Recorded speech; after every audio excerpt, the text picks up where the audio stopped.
Magic Kingdom is possibly the most important theme park in the world, and it's definitely the most valuable asset in the entire portfolio of the Walt Disney Company. They're planning to make big changes, and people are not excited about what they're doing to Frontierland, Rivers of America, Tom Sawyer Island, and more. It could crater the Walt Disney Company. Now Forbes is finally getting involved, and other publications might consider hopping along as well.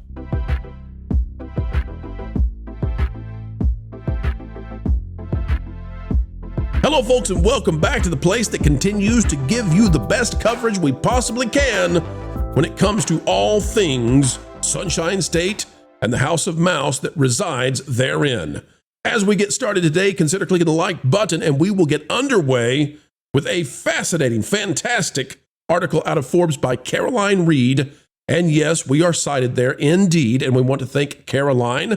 But folks, as we get ready to get started, consider clicking the like button and we'll dive in. Vash is going to take over, as it feels a little weird for me to read an article that cites me and gives praise our way. So we're going to hand it over to Vash. Vash, take it away, sir. Indeed. A article dropped this morning, that being from Forbes, Miss Caroline Reed, Disney facing furious backlash over $17 billion theme park investments. What are they talking about? Well, of course they're talking about what you've been hearing from this channel and others, which is essentially that Disney is going to pave over Paradise and put in a parking lot. It's more like a dirt track filled with cars, and that Paradise is Rivers of America, but you get the idea right here. Let's go ahead and read just a little bit of this, and then I'm going to go ahead and skip around because this is a very long article to digest here. Disney's Magic Kingdom in Orlando Pause for just a second. We want to give a shout out to Caroline Reed over at Forbes for covering this. We need more large institutions to recognize that this is actually a direct threat to the investors of Disney. Not here to give financial advice, but I'm here to tell you, when you start vastly altering 1/4 of the biggest, most attended park in the world that drives the economics for Walt Disney World, which is by far the biggest revenue driver for the company, that's a major risk. And there aren't enough publications out there identifying the level of risk that is happening here. Go ahead, Vash. Absolutely. And we're going to get into the investment side in just a second here. Disney's Magic Kingdom in Orlando has long been known as the most magical place on Earth, but fans and industry luminaries have warned that incoming changes could cast a dark spell on the historic theme park. I'm going to skip down a lot because it is a very long article. Here you go. And we recommend you go read it, folks. Go read it in its entirety. It's wonderful.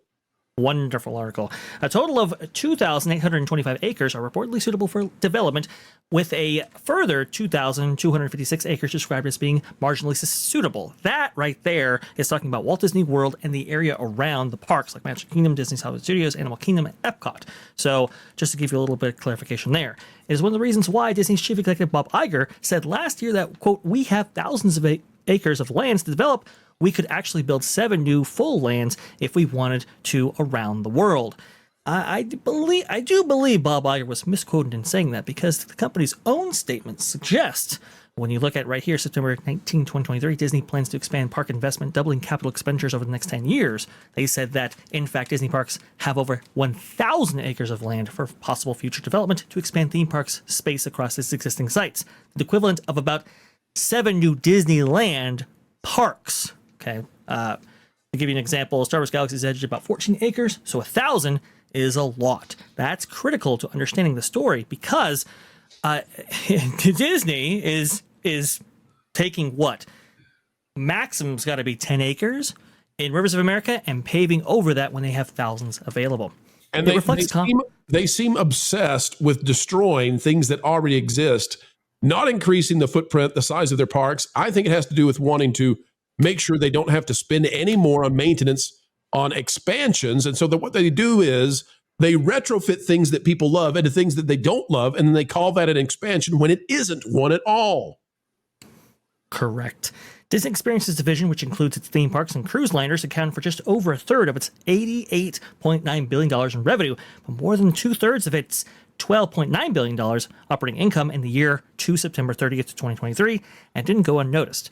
In a bid to boost Disney's stock price, its chief executive Bob Iger and Josh D'Amaro, chairman of its experiences division, got out their magic wands. In September 2023, they revealed that over the next decade, Disney's investment in experiences would nearly double to roughly $60 billion. And as Caroline Reed points out... Hold on a second, Vash. Please. We need to clarify here, too, that we did the math on this. Mm-hmm. And because the Disney experiences, because that encompasses more than just the parks, the way that that number was divvied up, we actually believe that the expenditures on the parks are at best the same as they already were. It's just marketing. It's just marketing slogans. Right. And they are infinitesimally smaller when you talk about $60 billion over 10 years versus $30 billion on a year of content alone. And that includes maintenance. Smaller. That includes upgrades and upkeep on existing stuff. It isn't just new stuff. And it's worldwide. Right. Now, hold on. Vash, you said $33 billion on content spend, right? Mm-hmm. Yes. And that $60 billion is over 10 years for the parks, right? Correct. So that's $6 billion for the parks, right? Mm-hmm. Compared to $33 billion for content. And by the way, the $6 billion for the parks, no, because that division includes cruise lines, which they're spending a ton on. So when you get down to it, and then you consider the number of parks that Disney has, there are 4 parks alone at Walt Disney World. And 25 plus hotels as well, DVC locations and so forth. So it's not just all going into the parks. This was amount is laughable, but it's packaged in the best possible way for Disney to take a victory lap when none is deserved. Indeed. In June last year, it got approval for a $17 billion 15-year plan to develop Disney World. Again, investors weren't convinced, and the stock price plummeted to 1.46% to close at 101.50 on that day the approval was given. The development plan needed a final vote from Orlando's local district, and when they signed off on it on June 12th, Disney's share price dropped another 0.4%. By then, theme park fans were eagerly awaiting news of what the new attractions were in store for Disney World, and they got it in August of last year at the Media Giants biennial D23 convention. And that's when we first got the news that we were going to get Cars Land in Magic Kingdom. Good stuff. Concept art showed that the Cars Land would be located in the Frontierland section of the Magic Kingdom Park and would feature 2 completely new attractions. Where was this supposed to go originally, Vash? Where were we told? What was the big slogan, the big name that Disney gave us? Beyond Big Thunder was the big slogan that was used by Josh D'Amaro and others. Actually, not even at this D23, but the previous one. I believe that was held in 2022, if I'm not mistaken. All right, that was a real expansion, though, and we can't have any of that. And so now, instead of Beyond Big Thunder, now it's the blunder beside Thunder. Indeed.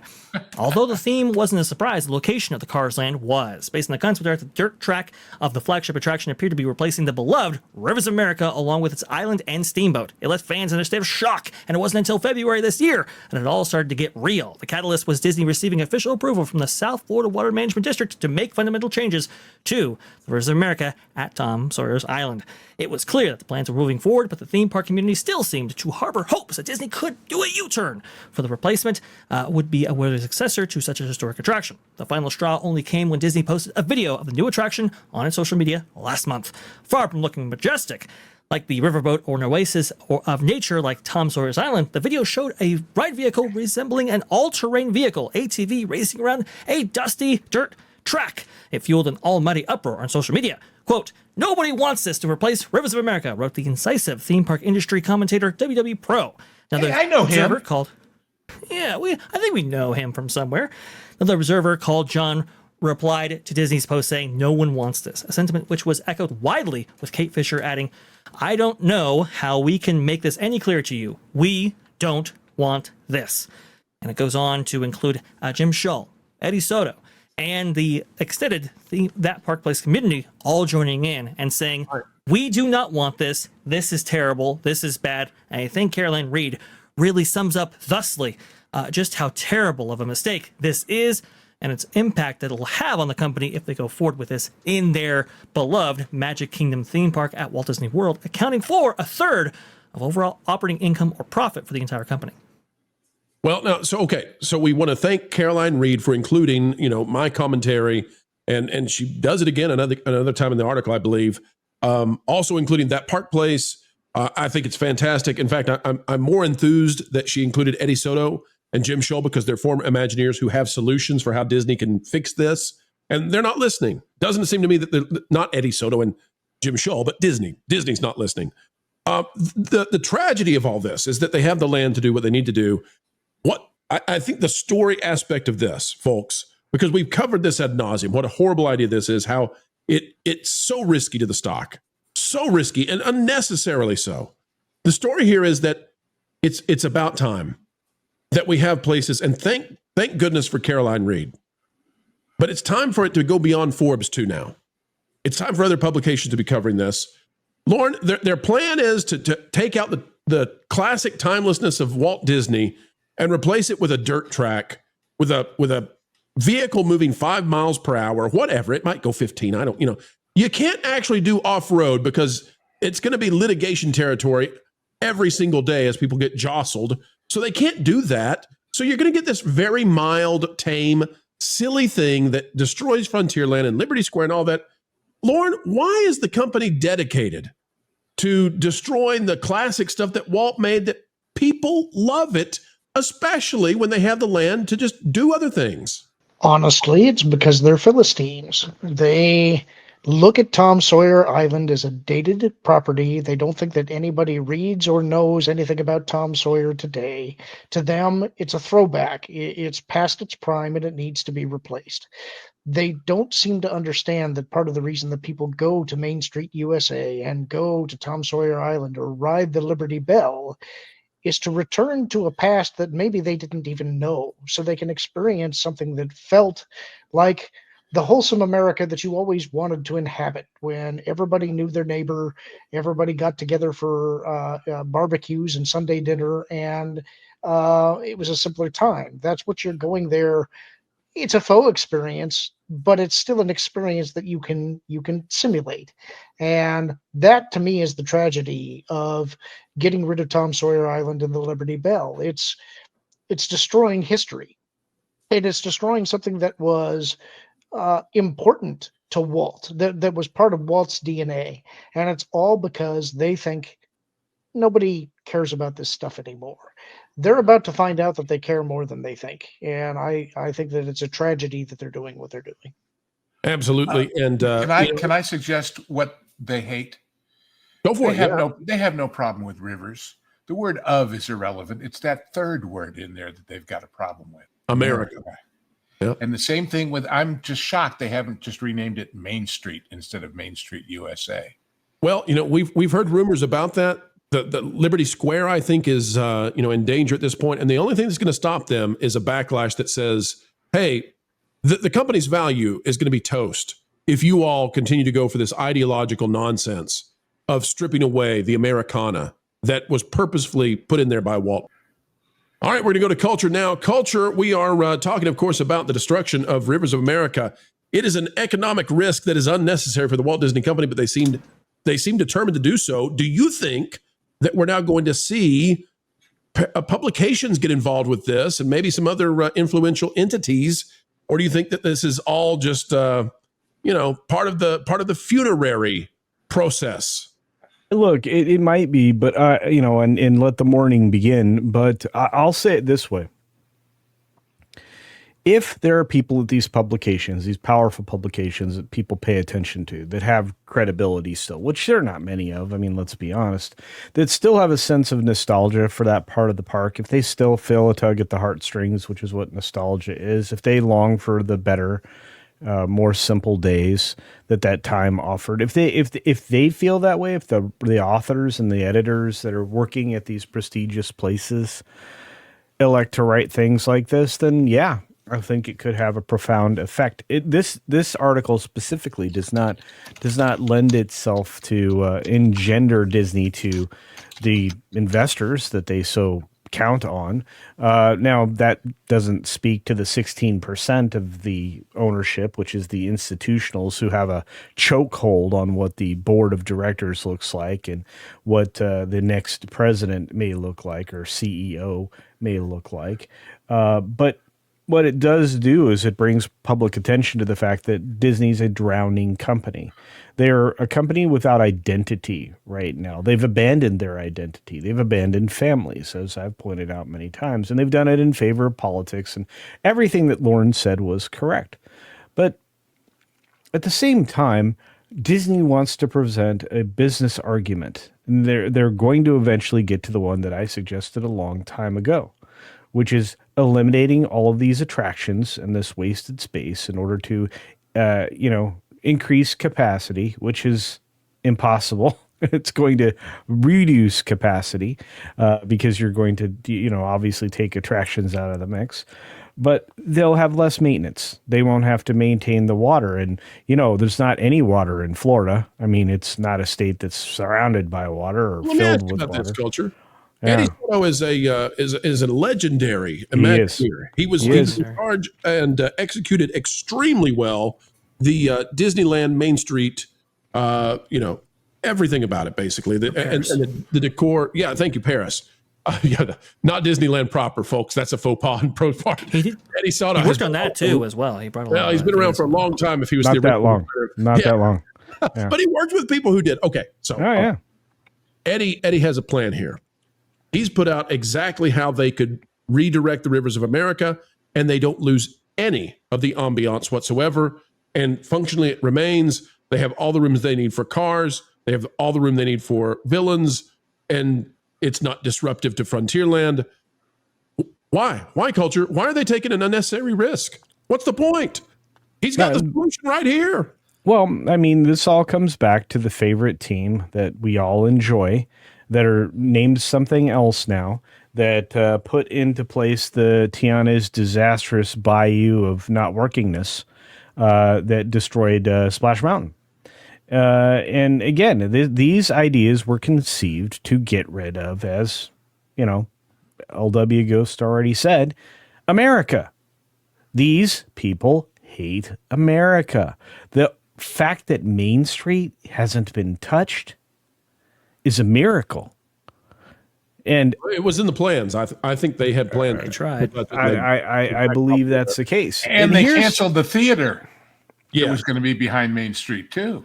Yeah, and look, it's not that they're lacking for land, and as Eddie Soto conveniently drew within the borders of the current berm that's there. But if you're going to go outside of the berm for villains land, there's no reason you couldn't go outside the berm for whatever this disaster is. Listen, Tron's past the berm, Space Mountain is past the berm. The show building for pirates is it's not a big deal. You can go beyond. And by the way, when I first heard they want to bring cars to Magic Kingdom, I thought, well, it's a natural. You put it behind Big Thunder, and it's Route 66 out there, and you bring Radiator Springs to Disney World. And ditto the Indiana Jones thing, which was the same ride system, the same track as Dinosaurs.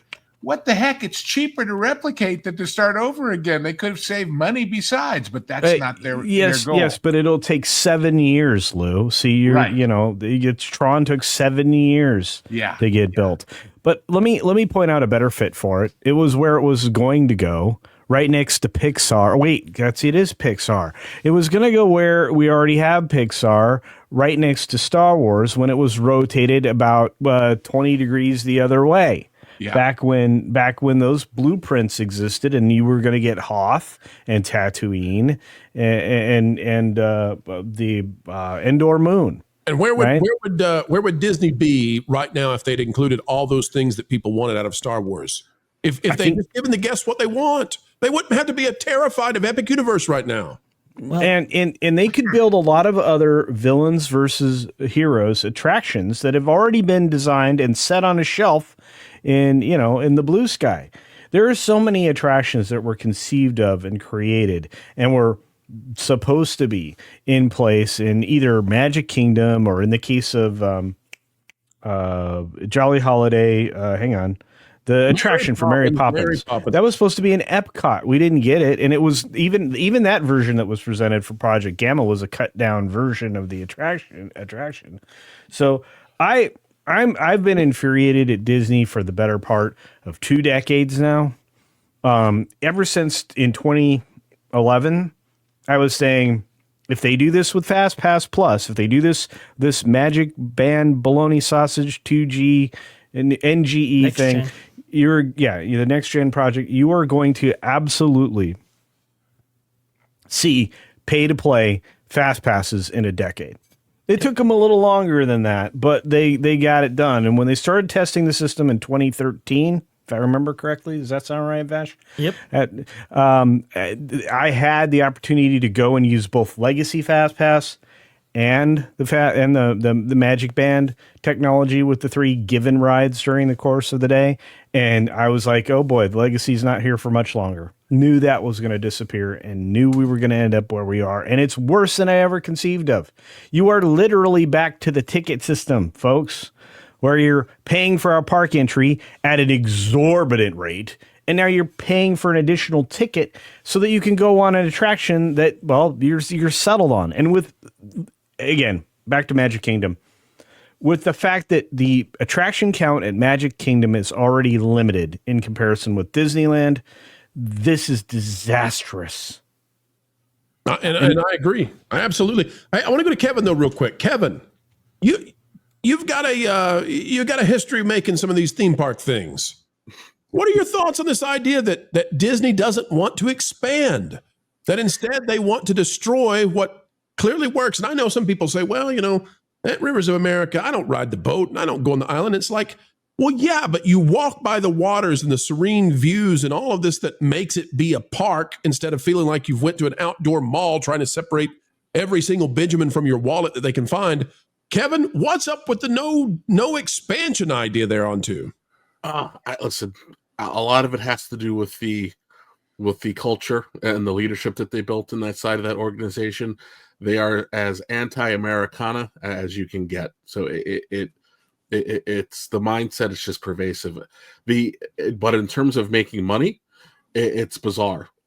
People want to go for experience. The people want the magic. When you take away the magic, you're not going to be able to get it back. You can't replicate it again. And now you're making ill will. It's just silly. It's silly. This is one of the eternally frustrating things that I feel whenever we have to talk about Disney, because it all defies logic. Listen, when you are in the attractions industry, it's your North Star is pretty clear. That you create memorable experiences for people, and that means you go big, you go bold, you innovate. You innovate, and if you're not doing it every 5 years, you're wasting everybody's time. And they just seem to be intent on tearing down the old for the sake of they don't have any new ideas. And I don't think that they want to have to contrast their failures with old successes. And they also don't have the ambition to go expand / they're being cheap, right? It's if we don't really truly expand and just say we did, I don't have to pay someone to go over there and go do the work. It's about being cheap and saving payroll and trying to reduce insurance liabilities. But for a long-term strategy, you're doomed to failure. It's nonsense. It's rubbish. Just quickly, there's one little thing I would add. If what you're paying for now is, as you guys have said, you're buying the admission ticket and then the ride separately via these variations on Fast Pass, whatever. If what you're paying for is just the right to walk through the atmosphere, and they kill the atmosphere, then basically add the Fast Pass to the admission price, and that's the real price of admission. And people are not going to be so stupid as not to figure that out. Yeah. If that atmosphere is gone because you tore out the river to put up a parking lot, like you said, then why am I going at all? Especially, look at Celestial Park. Yeah. Yeah, it's amazing over there, Epic Universe. Truly. Yeah. So it's just stupid. That's folks, that's where we're going to leave it. Sorry, Vash, but we got to wrap it right there because, well, the news never stops, but even we have to sleep in order to cover it. But we're in deep, and it looks like Disney is in deep as well when it comes to Rivers of America. Hopefully they don't wind up draining it. It's going to drain them, I believe, and their value. But that's where we are. It is such fun getting to spend time together, folks, but we have come to the end of yet another video. Well, that makes the mainstream scratch their heads, pull their hair out, and wonder, how is it we continue to do what we do? But you know what we do this for? It's for you. To keep bringing all the knowledge of entertainment, explaining what's going on in Hollyweird each and every day. And you can help us continue on that way by clicking the like button. Share, subscribe, click it, stick it to those algorithms. It's the notification bell. Share this out on your favorite social media platforms, and we would love to have you drop a comment right on down below. Share your thoughts because, well, your thoughts truly do matter, and we mean it. As we get ready to say goodbye, we end with the common refrain. Folks, wherever you are and whatever you're doing, keep learning, keep growing, and keep having fun. Jump into the water. Why listen to music made by people and companies who really don't like you? Check out Vacation Radio today and prepare for all new content made by the people behind the WDW Pro Channel. It's the place you need for all the music. That should be fun. Want it all, so I give them cannonball. Yeah. Hundreds of songs, every genre you can imagine. Listen live on YouTube and enjoy a set list that's always sunny. It's Vacation Radio. Arizona.